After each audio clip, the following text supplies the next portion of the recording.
Hello budget people and welcome back to my channel. My name is She's on a Budget and today we are back for another video. In this video I will be finally sharing with you the long awaited how to budget. So if you want to know how to budget and smash your savings goals in 2022, stay tuned.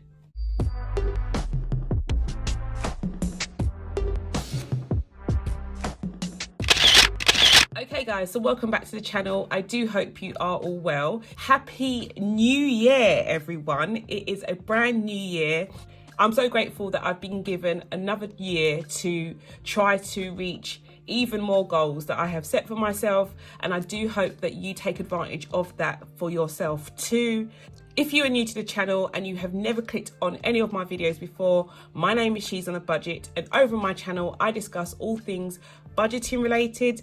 Last year, I managed to pay off over £12,000 worth of debt to become debt free, and I'm just here to share my journey with you guys. So if that sounds like something that you'd be interested in watching, please don't forget to hit that subscribe button and the notification bell so you are kept up to date with all of my future videos. But guys, I'm back to set up another new monthly budget, and I thought I would walk you through it slightly differently this time. I'm going to actually walk you through how I set up my budget in real time so that I can explain each step, each process. So yeah, let's get started. So I've already laid down my stickers. As you can see, I'm doing a little time lapse in the corner here to show you just how I did that. So I've already laid down my washi sticker. As you can see, I'm using the new 2022 January sticker kit. So it is nice and bright and vibrant, and it's giving me like really good vibes, guys. I don't know about you, but I love these patterns. So I've filled in my date dots, and I've also laid down some stickers at the bottom here.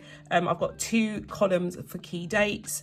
Any birthdays that are coming up this month I will fill in here, and I've also got a column for goals, any goals that I'm going to set for myself this month. You could use this section for whatever you want, but these goals kind of fit with my budgeting planner.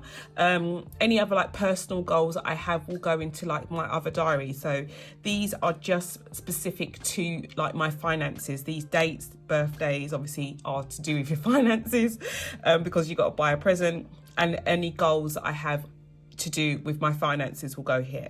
That is the basic template that I use to set up my planner. The next thing that I do is I come in now with my payday stickers. So these are little notes, guys, I put down, and they indicate to me that it's a payday. So I get paid on a Monday. So I get paid every Monday from my shop.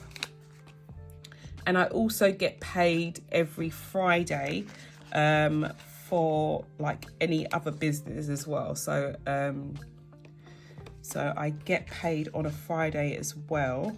So every day that you get paid, and there are 10 of these stickers, so you do get quite a lot. So every day that you get paid, you'd put a payday sticker down, and this comes in really handy, especially when you're setting up your bills and how you are going to structure your you know, your direct debits and stuff like that. So it's really important to know when you get paid. I know it sounds really silly, but these are little things that can catch you out.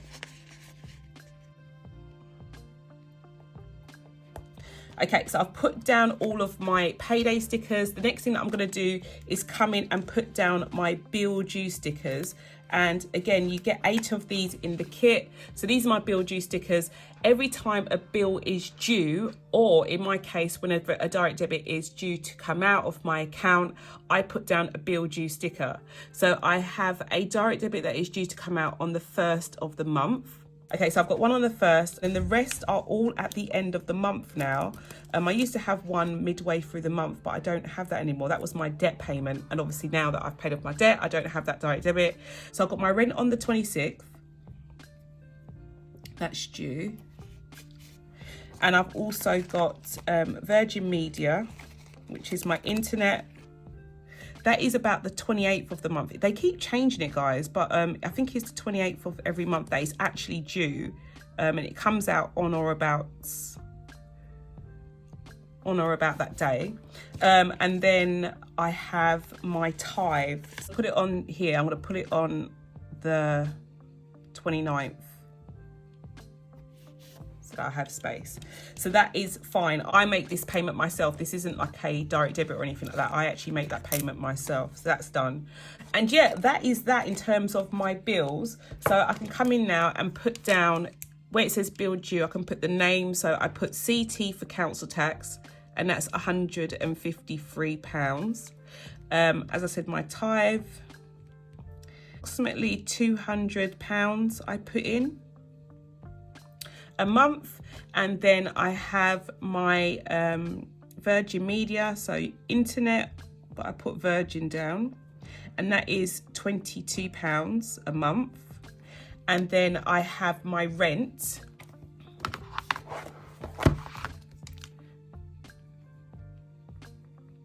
and that is £1,050 per month. Okay, so that is all done. I've got my bill due stickers laid out. And I've also put down my payday stickers. So yeah, that is literally the bare bones of my monthly overview section. And you might be thinking, well, why did you do all that? What was the purpose of you laying these lovely stickers down and taking this time to do that? I like to have everything laid out in a calendar so I can see clearly where and when bills are due. As well as writing a monthly budget, I also write a weekly budget. And when I write my weekly budget, I will come back to this section, check what bills are due, when my paydays are, how much I'll be getting paid from those particular paydays, and then I will write my weekly budget. Okay, so I've done the same time lapse as I did before. I'm showing you the time lapse of how I set this page up as well. It looks a lot harder than it actually is, guys, but this page is kind of like specific to your own budget. So you do have to take into account that the spacings and the way that I've positioned each sticker may be different to you. So yeah, I'm just gonna walk you through how I do mine, and then hopefully that will help you when you set up your own planner.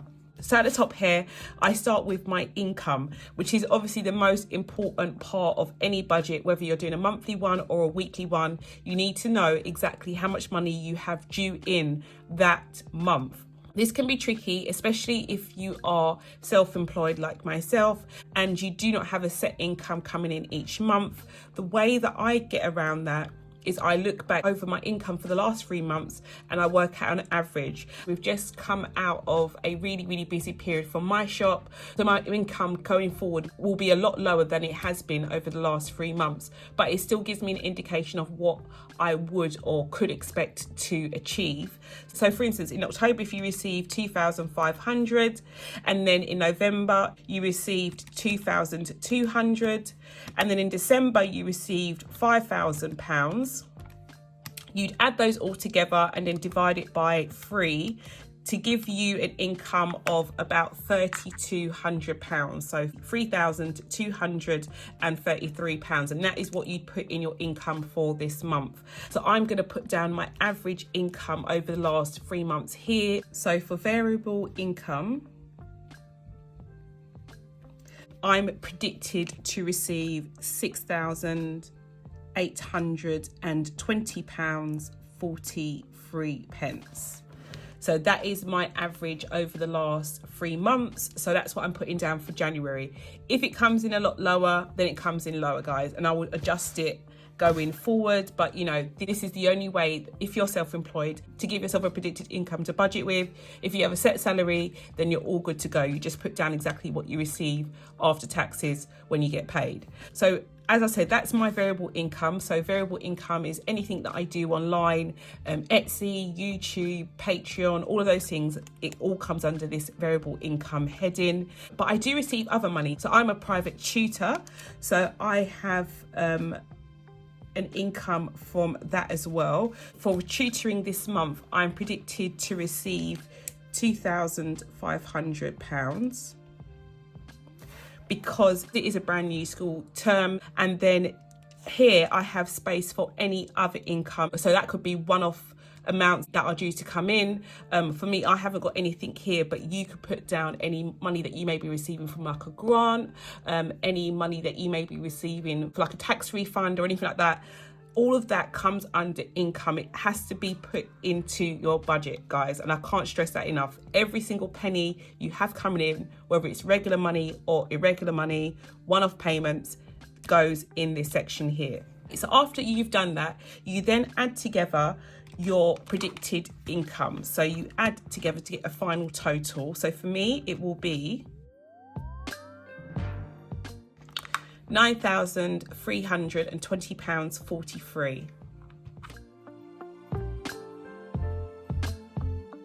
Okay, so that is our income done and dusted. Next, we go on to our expenses. This is the money that is going out or due to go out this month. I split my expenses into two columns. I have my variable expenses. The variable expenses are expenses that can change. So the amounts that I have put down are an estimate or a prediction. These expenses can come in higher or lower than the amount that I've actually put down or budgeted for. These expenses can vary, and I'll give you some examples. So groceries, like your petrol or diesel for your car.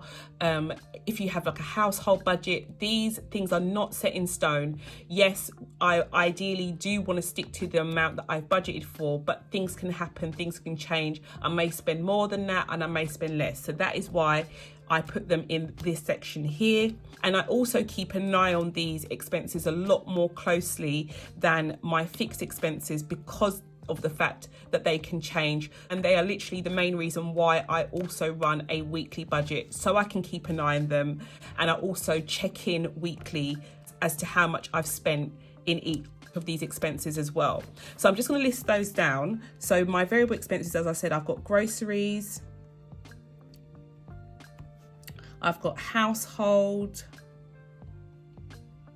and I do split these two up. So groceries is basically just food items. All food items come under my groceries budget. And then my household budget are non-food items, still probably from the same store, sometimes maybe from a different store, but these would be like toiletries, household cleaning products, things like that. So I try to separate these two things out, because every week I will buy food, but not every week will I need to buy or purchase household products. So that's why I split mine out.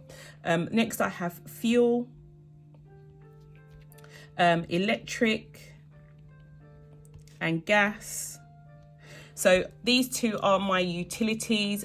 Some people have a monthly direct debit for their utility bill. So electric and gas comes out once a month. But for me, I punch a key. So I use a meter to pay for these two things. I actually opted to have that, guys, so I could actually budget my electric and gas a bit better. I know it's not because I'm a Scrooge. It's purely because I felt more in control of it. And then the last two that I have are my eating out and personal envelope. Obviously, these two are self-explanatory. I've got an eating out envelope. I put some money aside each week for any takeaways, any food that we may eat while we're out of the house. And then I've got a personal envelope, which I use to purchase anything for me personally, just for me. So it could be my nails, it could be makeup, anything like that will come out of that personal envelope. So for groceries, each month I try to stick as close to £200 a month as possible. As I said, guys, this is just for food items. This is not non-food items at all, just for food items. But household is not that much more. I budget around £40 a month for household products, which does me quite well. I've been really good over the last couple of months, guys. I haven't really used the full budget for that.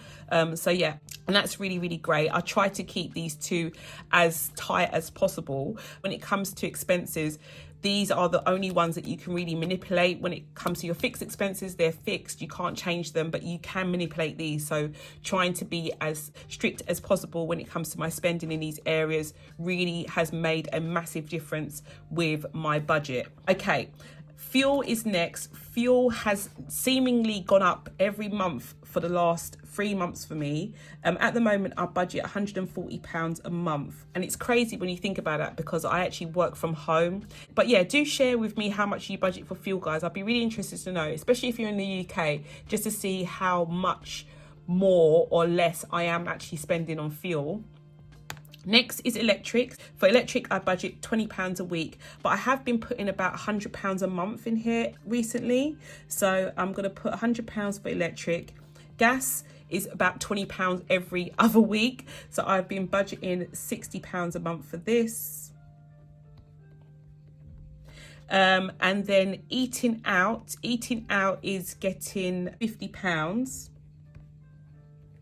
this month, and this may change, but I am going to be quite strict with it, guys. I am going to be quite strict with it. I already have money in this envelope, so it isn't as if to say we're starting from scratch. I already have quite a bit of money in here from last month, or should I say last year.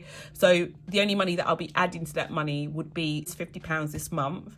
And then my personal envelope, I usually budget £20 a month to go into this envelope. Again, there's already money in there, so I'm just going to be adding £20 this month to the money that is currently in there. Now I can come in and I can put down my total for variable expenses.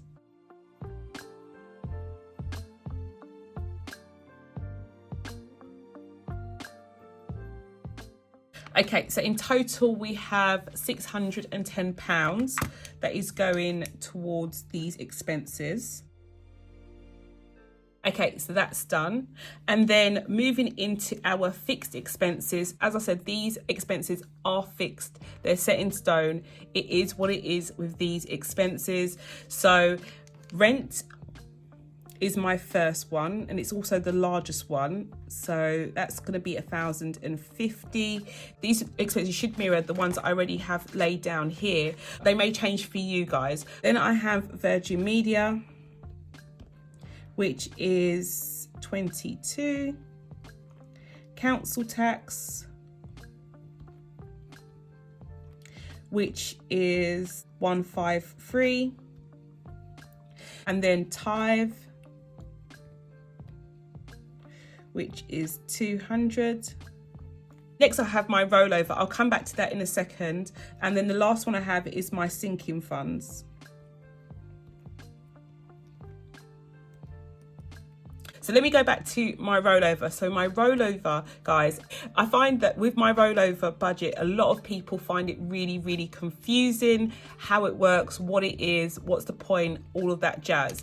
So my rollover money is basically money that I try to save each month to roll into the following month. So it helps me to pay for these expenses here. And the reason why I like to have it is just so that if I have a really good month, I know for sure that I can obviously cover these bills. But if I don't have a good month, then I know that I can fall back or fall into my rollover envelope to actually help top up these envelopes each week. If you're not self-employed though, you may not find this useful. If your money is fixed and you know exactly what you're having coming in, you may not need to have a rollover envelope. Some people call it a buffer. They like to have this buffer money available to pay for bills or any other unexpected bills that may come out of their account. But because I don't really have unexpected bills coming out of my account, all of my bills are quite fixed that come out of my account. I like to have a rollover envelope where I have cash that I can use to top up these expenses if needs be. So this rollover money that I'll be budgeting for is for February's budget, and I try to put at least £540 a month to one side for that budget. So that's what I'm going to be putting here. That's for February. And then sinking funds, if you've been following me for a while, sinking funds are literally irregular expenses that you know are definitely going to be due at some point throughout the month, year, century, whatever. But you know these expenses are going to come up at some point. And for me, I try to pay off, or I try to save for those expenses across a longer period of time. So each month I allot a specific amount to each envelope, or each sinking fund, should I say, to pay for those expenses. So each month I put £265 towards my sinking funds, and that is set money. Let's do a total for our fixed expenses.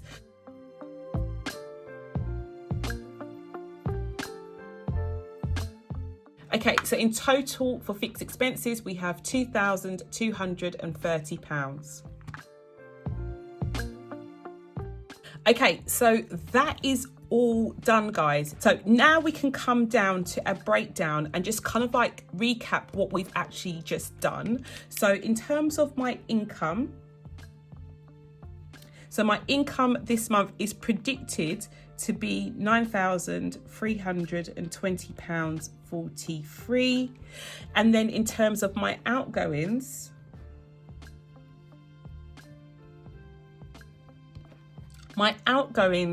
are going to be my variable expenses plus my fixed expenses, which is 2,840. So the predicted amount I should have left over after I take away my outgoings from my income is £6,480.43. So yeah, that is the amount I'm predicted to have after I pay for all of my expenses this month. And it is good to kind of like see, guys, because as I said, this is all a prediction, an estimate at the moment. When I come in at the end of the month, I'll come in and put down my actual income for both of these categories and any discrepancies that between these two amounts, and I can actually put down the actual amount that I've spent in each of these areas. So how much I've actually spent on groceries, household fuel, and put down any differences between these two amounts as well. And then I can give a final breakdown of exactly how much money I have managed to save or have left over at the end of the month. This is my predicted amount that I should have left over, but I will come in at the end of the month and put down my real numbers when I have close down my final budget. Okay guys, so that is all done. I do hope you enjoyed this video and it was clear and concise and you understand exactly how to set up your own budget. If you did enjoy this video, please do not forget to give it a big thumbs up, and if you're new to the channel and you like what you see, do not forget to hit that subscribe button and that notification bell so you are kept up to date with all of my future videos, and I'll speak to you in the next one. Bye guys.